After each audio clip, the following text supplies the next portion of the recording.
Boa noite a todos.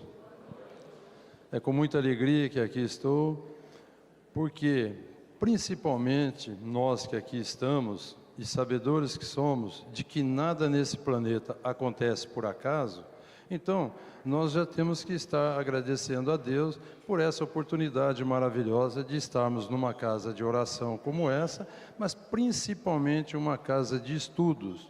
Estudos esses que vão fazer com que nós possamos sair daqui hoje um pouquinho melhor do que quando chegamos.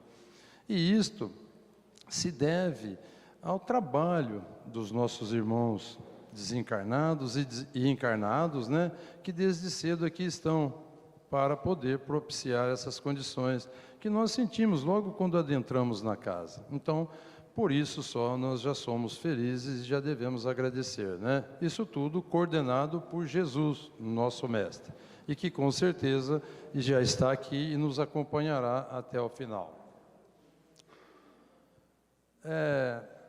Esta busca nossa para podermos desenvolver o nosso espírito, para podermos pelo menos executar uma parte daquilo que Jesus dizia, né, ao nos orientar: faça brilhar a sua luz. Fazer brilhar a luz é fazer com que o nosso espírito se torne cada vez, aos poucos, mas cada vez um espírito melhor, um espírito progressista, um espírito nobre, um espírito em constante crescimento, pois todos nós estamos a caminho da luz. Essa questão do aprendizado, do estudo, ela passa por duas fases importantes. Nós, espírita, normalmente, quando adentramos numa casa como essa, na doutrina esclarecedora, nós, rapidamente, temos um salto de qualidade com relação à interpretação dessas questões relativas ao mundo espiritual. Eu digo isso porque nós estamos aqui numa reunião de a maioria, se não todos, pode ser que tenha alguém pela primeira vez, mas nós não temos dúvida com relação à existência do mundo material. Mas nós ainda encontramos, em pleno século XXI, terceiro milênio, nós ainda encontramos pessoas que não têm nem a consciência da existência do mundo espiritual. Ainda estão vivendo muito impregnados com essa questão materialista, os crescimentos, os grandes sucessos, as grandes lutas, simplesmente do ponto de vista espiritual. Então, nós que já temos essa primeira fase, nós precisamos adentrar nessa segunda. E isso passa por definições, por compreensões. Então, Kardec, por exemplo, quando ele inicia na sua primeira obra, lá na introdução do Livro dos Espíritos, ali logo no terceiro capítulo, bem no início, ele tem a preocupação de falar sobre isso, porque, segundo Kardec, né, ele nos cita lá, que para toda a situação nova, ele tem que existir uma terminologia nova. E ele está preocupado com relação, principalmente, a termos de duas palavras que são muito próximas, né? A questão do espiritualismo, né? Quem é espiritualista, e da espiritualidade.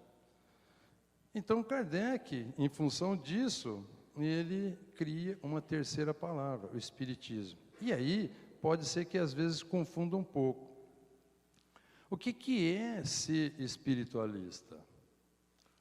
Se a gente pergunta numa reunião quem é espiritualista, uma reunião religiosa, nem todos levantam a mão, porque ficam em dúvida, exatamente por isso. Então, a definição de espiritualista nos diz que espiritualista é aquele que crê na existência do espírito, crê no mundo imaterial, e que ele crê na supremacia desse mundo espiritual em relação ao mundo material. E isso é bom? É ótimo. Mas o espiritualista para aí. Para se tornar espiritualizado, ele precisa ser um espiritista. Ele precisa adentrar um pouco mais. Então, já quem é um espiritista ou alguém que aprofunda nesse estudo, no caso, o espírita, ele, além de crer no mundo espiritual, ele ainda crê na comunicação de todos os espíritos, encarnados ou desencarnados, e também na reencarnação. Então, ou seja, vai além do simples fato de crer na existência. Então, resumindo, qual é a grande dificuldade? Muitas vezes, nós mesmos, ou em qualquer doutrina, passamos um grande período da nossa vida achando que nós estamos no caminho certo, que nós estamos com muitos bônus, que nós estamos progredindo, porque nós entendemos, nós sabemos que devemos perdoar o próximo, nós sabemos que devemos amar incondicionalmente, nós sabemos que devemos fazer a caridade, é a prática do bem, sabemos que temos que perdoar 490 vezes, como Jesus dizia, né? Nem 7 nem 70, 7 vezes 70. Sabemos de tudo isso, mas não fazemos, não trabalhamos, não colocamos em prática. Então, este é o ponto primordial para que nós possamos elevar, estarmos cada dia melhor como um espírito, né? E a ciência tem uma definição. Se nós formos olhar, por exemplo, do ponto de vista da literatura, se nós pegarmos um dicionário, um Aurélio, uma Wikipedia, e nós formos verificar qual é a definição de espiritualidade. A definição de espiritualidade nos diz que é a propensão que todo ser humano tem em estar buscando explicações para a sua existência com base em conceitos que ultrapassem o tangível. Resumidamente, eles querem nos dizer que é quando nós, num determinado momento, que já deve ter acontecido com a maioria, a gente faz aquelas perguntas básicas. Da onde eu vim? O que eu estou fazendo nesse planeta? O que eu estou fazendo aqui nesse bairro, nessa cidade? O que eu estou fazendo aqui nessa família? Quando eu começo a fazer esses questionamentos, eu estou começando a fazer uma viagem para o mundo interior. O conhecidíssimo, o famoso, o estudado, conheça-te a ti mesmo. Propagado por Sócrates 450 anos antes de Cristo. Então, saber, nós já sabemos, temos a consciência. Mas como é difícil essa questão de conhecer a si mesmo. Ela é a reforma íntima, tão procurada, tão estudada, tão difícil que é. E fazer a reforma é difícil, não é? Mas, e mantê-la? É mais difícil ainda. Então, tudo com relação aos estudos, a gente tem que se apoiar nos ensinamentos da doutrina que vieram através de Kardec, mas são informações que vieram do mundo espiritual. E nós cremos nessa comunicação. Então, veja que Kardec, por exemplo, na questão 23, ele pergunta, o que é espírito? E os nossos irmãos invisíveis, os espíritos de luz, que estão de plantão para isso, o respondem, a inteligência suprema do universo. E aí, para a gente fechar isso e não ter muita dúvida, depois, mais para frente, na questão 134, aí ele pergunta o que é alma. É simples, nos responde os espíritos. Alma é o espírito encarnado. Resumindo, que é o que Kardec se preocupa no início em falar, alma e espírito seria a mesma coisa do ponto de vista da terminologia. Só que o espírito é a inteligência suprema. Ele é o que realmente comanda, o que realmente domina. E a alma é o nome que nós damos ao espírito quando encarnado. Porque quando ele desencarna, ele continua a ser espírito. E a alma deixa de existir do ponto de vista de terminologia. Então, espírito e alma é a mesma coisa. Aí, Kardec também nessa preocupação, nesse mesmo terceiro capítulo, ele tem esta preocupação em aprofundar e nos dizer o seguinte, que essa questão de comunicação do mundo espiritual com o mundo material, ou seja, os espíritos encarnados e os espíritos desencarnados, que isso já existe há muito tempo. E talvez a preocupação dele em colocar isso, claro, orientado, né, fosse para que a gente não ficasse com aquele misticismo de achar que Kardec criou a espiritualidade. Kardec desenvolveu a doutrina espírita, mas esses fenômenos já existem, são registrados há milhares de anos, 5, 6, 7 mil anos antes de Cristo já tem registro dessas comunicações. E aí Kardec nos diz que os primeiros fatos registrados aconteceram na América. Ele diz registrado, e aí, abrindo um parênteses, a maioria dos espíritas sabe, mas às vezes tem alguém que não tem a mesma linha de interpretação, outros estão iniciando, não conhecem, então a gente vai abrir esse parênteses para fazer um breve relato sobre essa questão que ele cita, que foram registrados na América. Isso Kardec estava falando, escrevendo, em 1853, 54, por aí, para depois ele completar a obra e lançar a primeira parte do Livro dos Espíritos em 1857, né? Bom, então, 5, 6 anos antes, em 1848, na América do Norte, nos Estados Unidos, numa cidadezinha, um vilarejo bem pequeno mesmo, assim, meia dúzia de casas, né?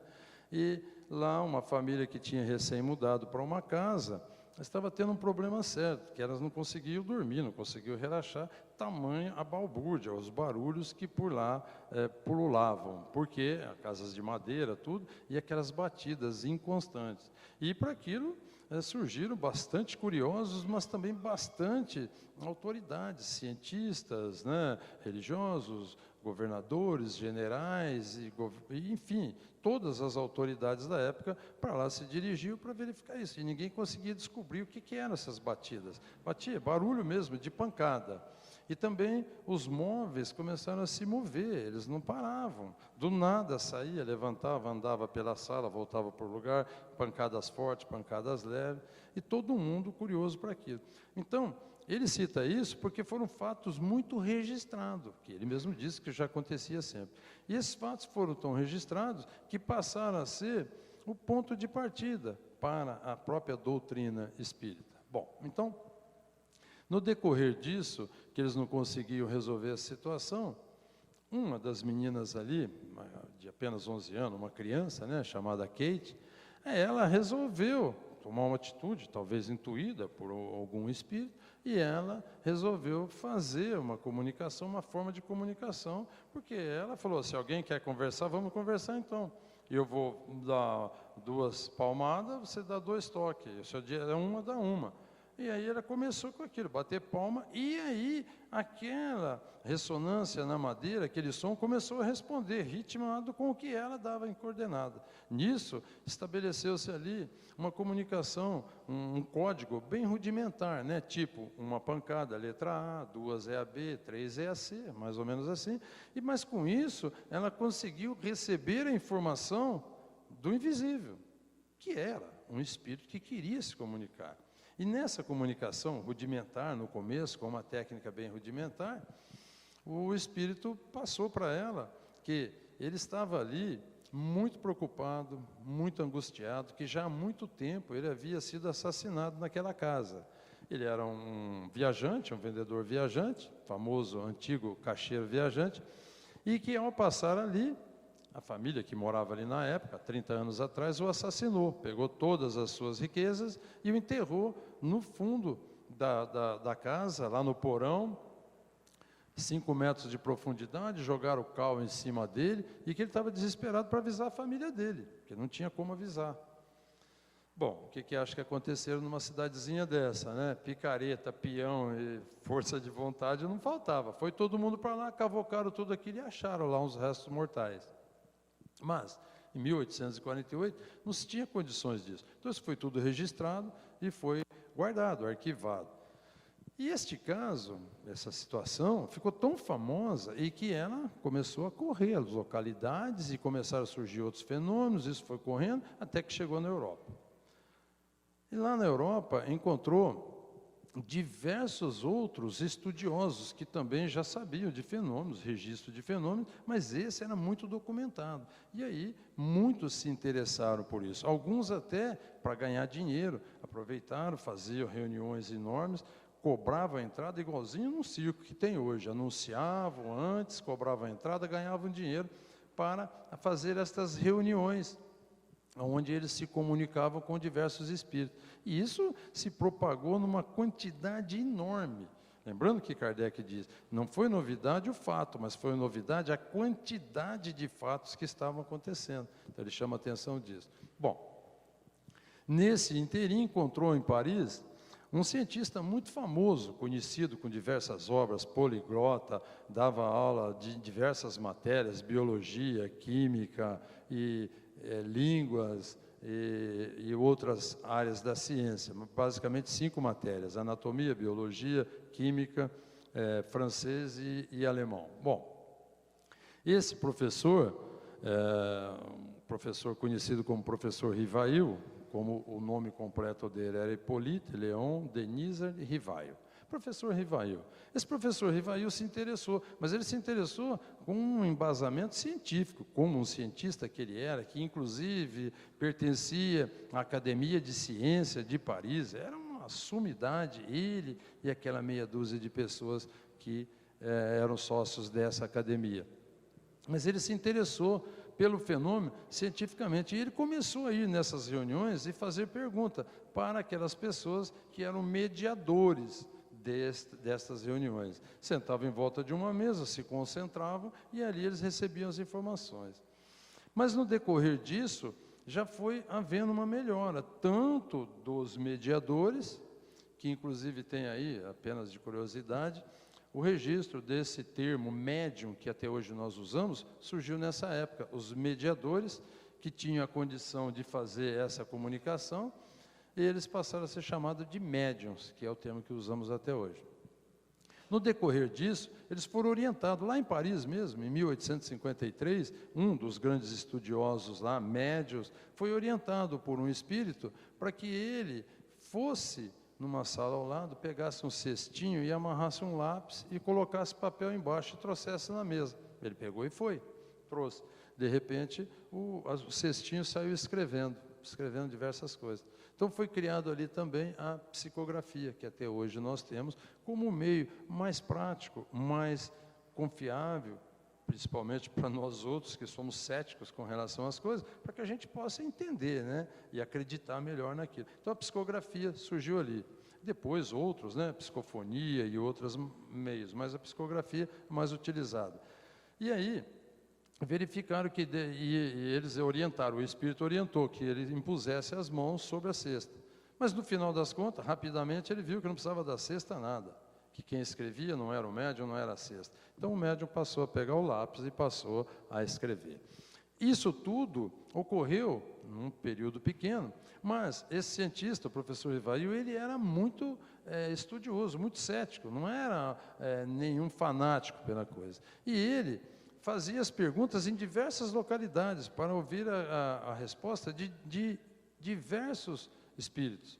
Ele não queria a resposta de um só. Então, todas as perguntas que ele fazia no mínimo para 10 lugares diferentes, para que ele pudesse ir anotando, compilando tudo aquilo.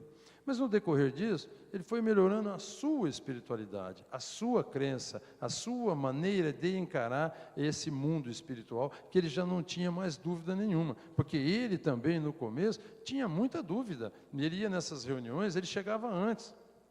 E ele mesmo fiscalizava, entrava embaixo das mesas, ia nos cantos, ia por trás, ia nas árvores, e ele fiscalizava, porque ele queria ter certeza que não tinha nenhum truque. E aí ele participava e ele ia anotando. Nesse desenvolvimento da espiritualidade dele, ele conseguiu receber comunicação diretamente do mundo espiritual.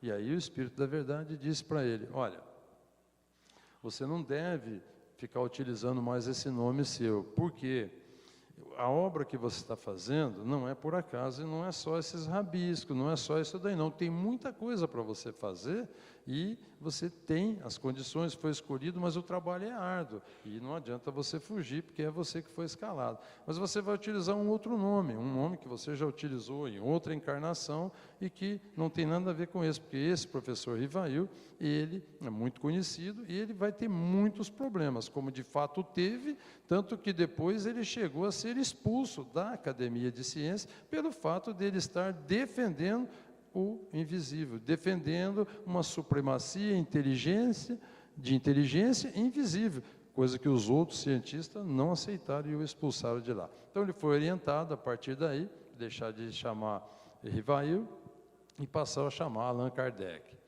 Só para completar essa história a nível de registro, nós falamos lá na América que isso aconteceu em 1848. Somente 56 anos depois, é que a ciência teve condições de fazer uma análise nesse material que estava guardado. Então, em 1904, a ciência já em condições de fazer uma análise mais profunda, através de testes de carbono 14 principalmente, eles confirmaram todas as informações que esse espírito havia passado em 1848 para essa menina, a Kate.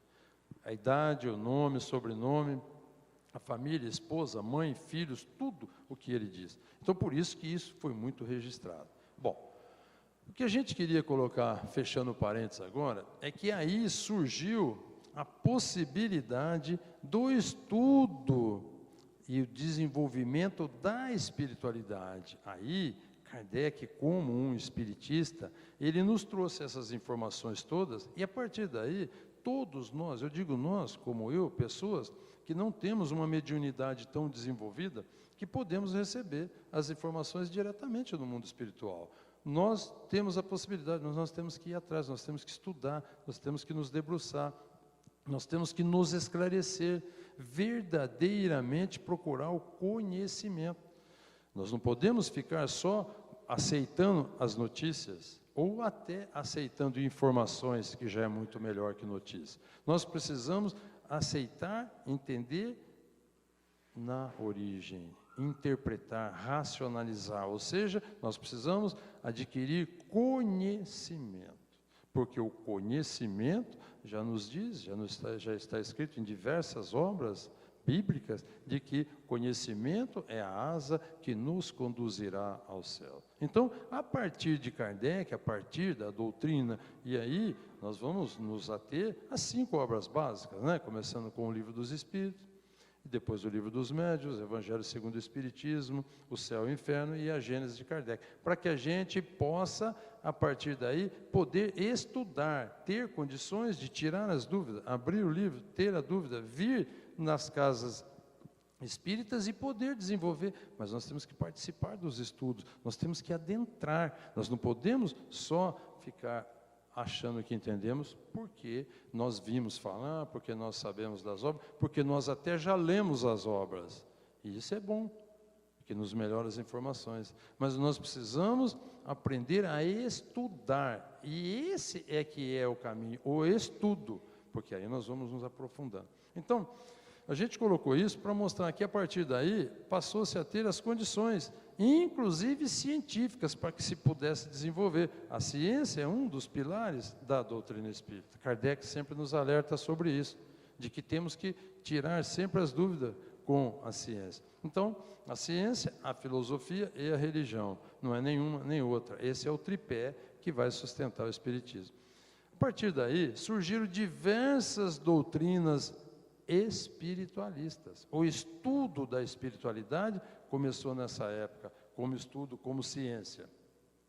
Muitas doutrinas continuam somente espiritualistas até hoje, sem conotação religiosa nenhuma.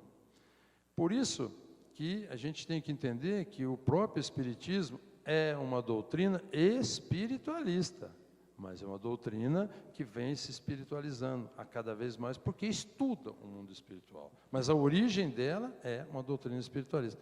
Como todas as doutrinas, não tem como, não existe uma doutrina, um frequentador de doutrina, que não seja espiritualista. Então, esta é a essência da espiritualidade do ponto de vista científico, para que possamos fazer esse desenvolvimento. Então, hoje, com base em análises políticas, diversos autores em inúmeras obras nos garantem que a nossa espiritualidade, a melhora da espiritualidade, faz com que a gente crie uma conexão com o nosso próprio eu e toda a sua relação com o mundo, nos tornando assim pessoas mais crentes no presente e no futuro. Porque esta conexão é feita com aquilo que nós conhecemos, sentimos e chamamos de divino. E vão além ainda, que essa melhora da espiritualidade faz com que a gente tenha um melhor comportamento biopsicossocial.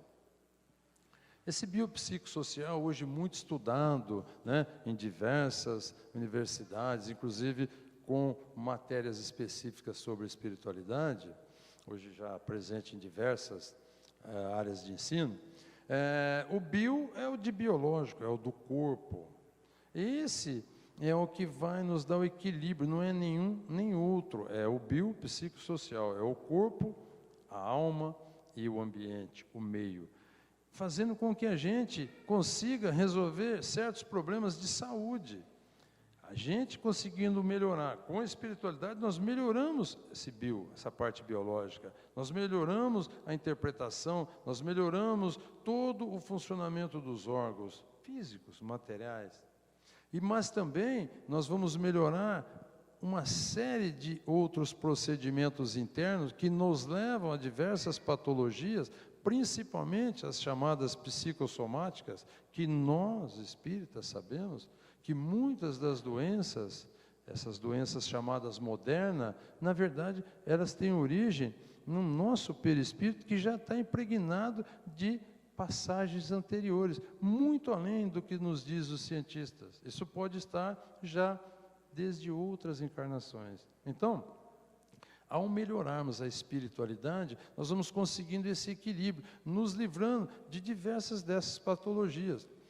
Nós sabemos que a relação íntima, a relação que existe entre o perispírito e o corpo material, o corpo físico mais grosseiro. São diversos corpos, né? Não são só esses dois. Mas, para a análise de hoje, isso é muito importante, porque ao melhorarmos a espiritualidade, nós vamos ter condições de curar essas doenças na sua origem, onde? No perispírito, na alma. Então, por exemplo, dentre as diversas doenças classificadas dentro desse grupo de psicossomáticas, a mais famosa, todo mundo sabe, né? A mais famosa é essa mesma, a depressão. Comum hoje, mas comum porque o homem moderno, esse sapiens, inteligentíssimo, que já conhece todo o seu planeta, a profundidade dos oceanos, já sai do seu ambiente, da sua órbita, já está explorando outros orbes no universo infinito. Já conhece, já catalogou todas as galáxias, mais de 100 bilhões de galáxias, todos os astros importantes, principais, vem fazendo descobertas impressionantes, mas ele ainda não está explorando com profundidade o seu eu, o seu interior. Porque essa é a parte que vai nos conduzir.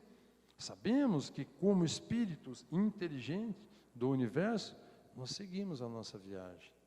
E todo o mais do nosso corpo, toda a parte intelectual, emocional, a religiosa, toda essa vai ficar aqui. O que vai realmente contar é a parte espiritual. E normalmente nós não temos tempo para isso. Muita gente hoje não teve tempo de vir num grupo de estudo como esse. Muitos de nós viemos com muito esforço, porque nós fomos orientados intuitivamente a não vir por N razões, e muitos vencemos essa barreira, mas muitos não conseguiram. Então, essa melhora espiritual está dentro de cada um, é o conheça-te a ti mesmo. Esta mudança, esta reforma íntima tem que acontecer. Um dia, com certeza, vai acontecer. Mas quanto mais nós protelarmos, mais nós vamos sofrer. O próprio planeta não está conseguindo a sua elevação para um mundo de regeneração, que é simplesmente um ciclo natural de todos os orbes. Começa lá em provas de expiação, lá nas trevas, escuridão, passa para a prova de expiação, que já é um progresso, mas depois tem que ir para a regeneração, depois tem que entrar em transição, ir para o mundo feliz, para depois ir para o mundo angelical.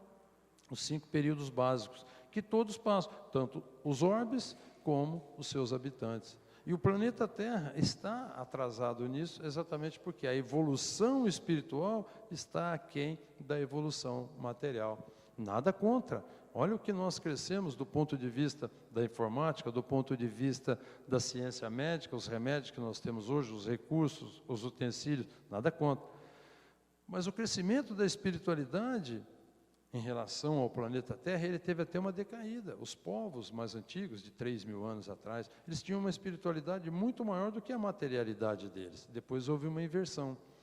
E, felizmente, agora está havendo um equilíbrio. A busca pelos estudos, a busca pelo conhecimento da espiritualidade tem aumentado muito. Vocês podem ver o que tem acontecido ultimamente. Até uns 10 anos atrás, a gente ia buscar alguma coisa sobre o conhecimento nosso, sobre o nosso progresso. Nós encontrávamos nas livrarias estantes cheias de livros ensinando como é que a gente ganhava mais dinheiro, como é que tem até com cada nomes horríveis, que é para a gente sempre se sobrepor ao outro. Nós tivemos a lei de Gerson, levar vantagem sobre tudo, sobre todos, tudo para o nosso progresso material.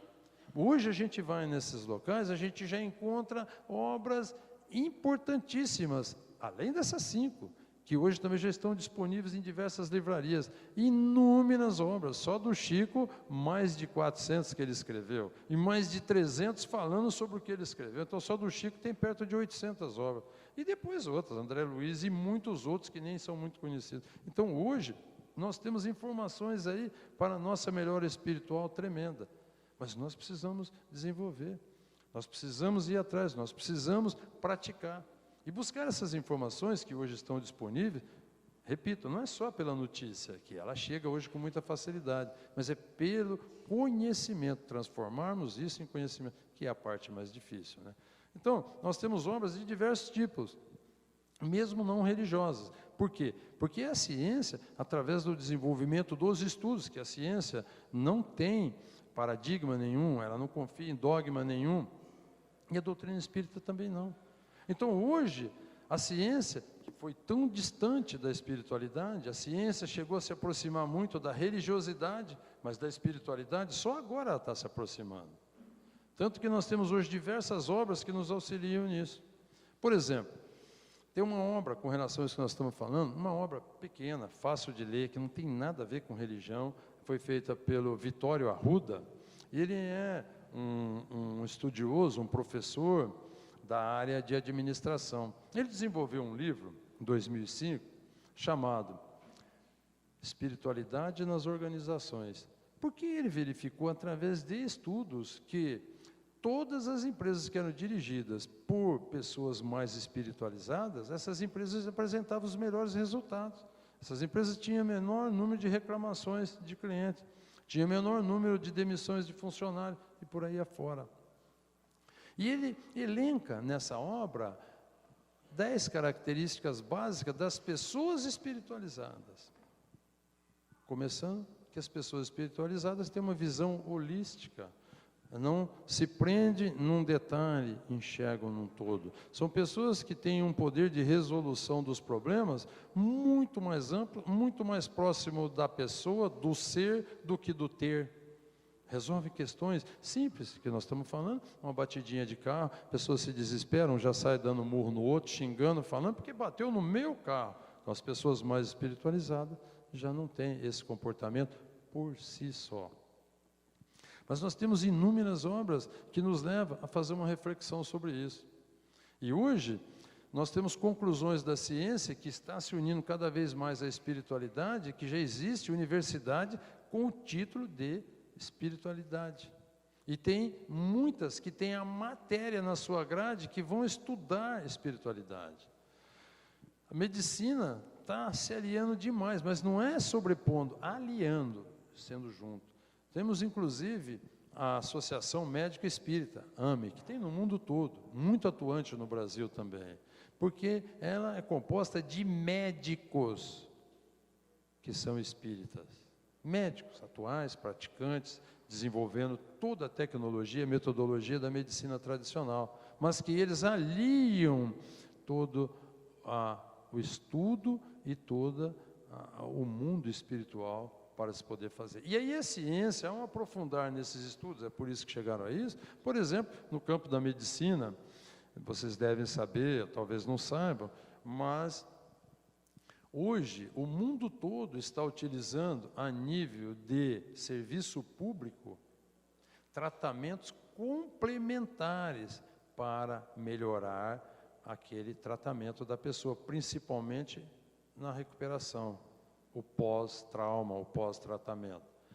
No Brasil, hoje, nós já temos 29 procedimentos alternativos ligados à espiritualidade, que são aceitos, que já tem o CID, Código Internacional de Doença. Então, hoje você pode ir no SUS aqui no Brasil pedir para o médico: olha, eu estou fazendo um tratamento, fiz uma cirurgia, eu estou fazendo um tratamento de depressão, de enxaqueca e tal, e eu quero que o senhor me receita uma sessão de musicoterapia. Aí ele vai receitar lá, de acordo com a análise do médico, ele vai pôr lá: olha, você vai ouvir a 9ª Sinfonia de Beethoven por 30 dias, uma vez por dia, depois você vai voltar para o retorno. Se não resolveu, talvez ele mude para a 7ª, ou ele passe para Mozart. É um tratamento com base nessas músicas. Mas você tem também lá, e pode pedir para o médico que você quer um complemento, que não vai substituir, não é alternativa, é complementar. Você diz: eu quero ter umas sessões de meditação. Aí o médico vai passar, vai dar a receita, vai no local. Eu quero que faça em mim uma imposição de mãos, eu quero uma recarga de energia, uma recarga energética do meu ser. Aí ele vai passar. Imposição de mãos, que é o nosso passe, que é o que nós utilizamos. Mas isso já está provado, a energia, o benefício para quem faz esse tratamento, isso tudo com base científica. E aí vai cromoterapia, tratamento de cores, homeopatia, florais, que tem gente que ainda não acredita. O que é floral? Floral é uma água fluidificada, com essência de flores. Ela não tem química nenhuma, só isso. Os florais hoje estão no SUS, distribuídos, e faz parte dessa grade. 29 procedimentos. Percebe a importância da seriedade dos estudos para que a ciência pudesse fazer isso, porque ela não vai fazer por acaso. Há 10 anos, ou há 5 anos, não se falava nisso. O Brasil foi um dos últimos a aderir, pasme, né? Outros países que não tem nada a ver com religião, que nem doutrina espírita eles conhecem, e eles já fazem isso há muitos anos, 10, 15 anos.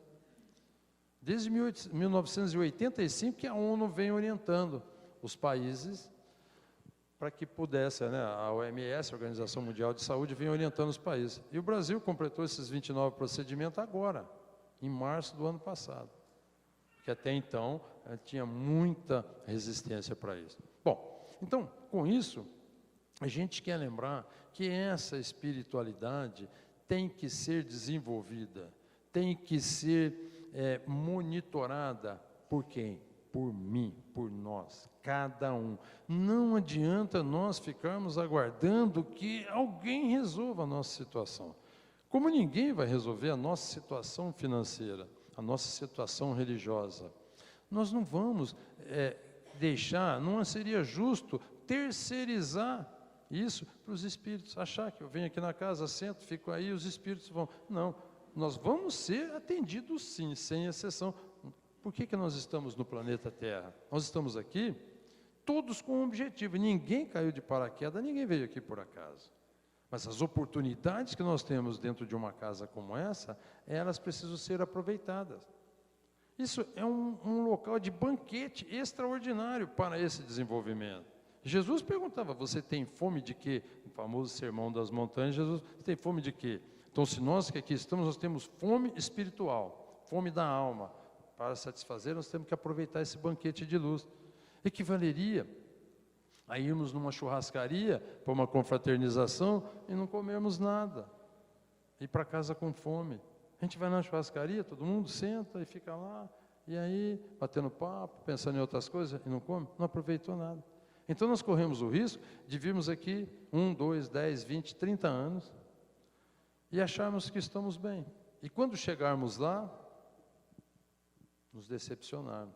Você sabe que lá no PROCON, lá de cima, lá também tem PROCON, né? Diz que lá no PROCON, o maior grupo de reclamantes, sabe que grupo que é? Espírita. Porque ele, por conhecer, por ter acesso a informações que outras doutrinas não passam, ficam só com seus ministros. Então, por ser tão simples, sem dogma nenhum, sem paradigma nenhum, então a gente acha: nossa, eu já sou bom, eu já estou garantido. Quando chegar lá no céu, eu já estou garantido. Aí a gente chega lá, vai fazer a reclamação porque acha que está injustiçado. Mas, na verdade, o que nós precisamos entender é que nós somos os responsáveis. Kardec nos lembra, lá no Evangelho segundo o Espiritismo, no 17º capítulo, vocês lembram? Uma frase muito conhecida, muito falada, mas vamos analisar do ponto de vista da reflexão de hoje, o que nos serve para aquilo como um aprendizado, como um estudo. Então ele nos diz, quando ele fala como é que se reconhece um verdadeiro espírita, a gente até poderia imaginar assim, como é que se reconhece um verdadeiro cristão, né? Mas vamos lá, como disse Kardec, como é que se reconhece um verdadeiro espírita? Pela sua transformação moral. Nossa, que maravilha! Que transformação é essa? Mudança, reforma. Ah, mas eu pergunto, reforma é fácil? É difícil. Nós, por essência, somos muito apegados, todos nós somos apegados a tudo. Tem gente que é apegado a chinelo velho, que tem aquela pisada torta assim, é tão confortável, você dá um chinelo novo para ele, ele não se desfaz do velho, ele guarda. Nós espíritas não fazemos isso, né? Mas tem gente por aí que guarda roupa velha, sapato velho, e coitados nem sabem. Você sabe que roupa, a gente guarda a roupa por muito tempo, quando a gente vai usar, o que acontece? Ela encolheu, não serve mais. Então não guarda a roupa, doa. Se não está usando mais, chega esse frio, a gente vai buscar aquelas blusas lá que nem lembra mais, a blusa encolheu, não serve mais na gente, não dá para usar. O que a gente faz? Guarda. Não, vamos doar. Desapego. Nós temos que aprender a desapegar. Então, quando ele fala que é pela sua transformação moral, é a sua mudança. Eu tenho que me desapegar, eu não posso continuar sendo o mesmo. Se hoje eu sou o mesmo que eu era há 10 anos atrás, ou há 2, ou há 1, e se eu continuar sendo o mesmo daqui a 1 ano, 2, 3, eu não evoluí. Em todos os pontos nós temos que estar evoluindo. Eu não posso mais ser o mesmo. Não tem como, a própria natureza não deixa com que eu seja o mesmo de 20 anos atrás. Não tem como. Mas, não esqueça da segunda parte. Transformação é difícil? É. Toda reforma é difícil. Mas aí vem a segunda parte, que aí a coisa pega um pouco mais. Quando ele diz, né, pela sua transformação moral e pelo esforço contínuo que faz para domar suas más inclinações. O que ele quer dizer com isso? Faça mudança, mude, tenha coragem, reforme. Não dá para fazer omelete sem quebrar ovos. Não adianta muito carinho, muito amor, que a omelete vai ter que quebrar os ovos. Então, mudança é isso, é drástico mesmo, é mudar, é alterar, é jogar a casca velha, é virar a página. E isso inclui tudo, né? Perdão, desapego, tudo. Mas e a segunda parte? Manter isso. Muitas vezes a gente faz a reforma, muda, toma decisão, frequentar uma doutrina como essa, participar dos primeiros encontros, participar do início dos estudos, dos primeiros estudos, e depois vai ficando, eu já sei de tudo, vou nas palestras, assisto, o outro vai na missa, assiste, reza o terço, 20 Ave Maria, 20 Pai Nosso, comunga, o outro vem, toma água fluidificada, leva para casa. Tem gente por aí que traz até umas garrafas grandes, dessas de 2,5 litros de PET, e enche de água fluidificada. E não resolve o problema dele. E é perigoso até dar uma barriga d'água, né? Tem muito espírito aí com barriga d'água de tanto tomar água. Não vai resolver. Jesus falava, Jesus dizia, eu não curo ninguém, quem te curou foi a sua fé. Eu não curo. Jesus dizia, vós sois deuses, podem fazer tudo o que eu faço e muito mais. Pensar que Jesus falava uma coisa dessa, para aquele povo, se até hoje nós temos dificuldade de entender, é muito mesmo difícil de entender. Por isso que Jesus naquela época também dizia, e eu pedirei ao Pai que vos envie um novo Consolador, e Ele vos enviará, para que esclareças em tudo, que é o que nós temos hoje. Para nós concluirmos, porque finalizar é difícil, né? Um estudo como esse, cada um continue, porque é um ponto de partida para que a gente se alinhe, não tem nada de novidade o que nós falamos hoje, mas vamos deixar aí uma questão do Livro dos Espíritos, que dá para a gente aprofundar muito nessa questão com relação a esse desenvolvimento.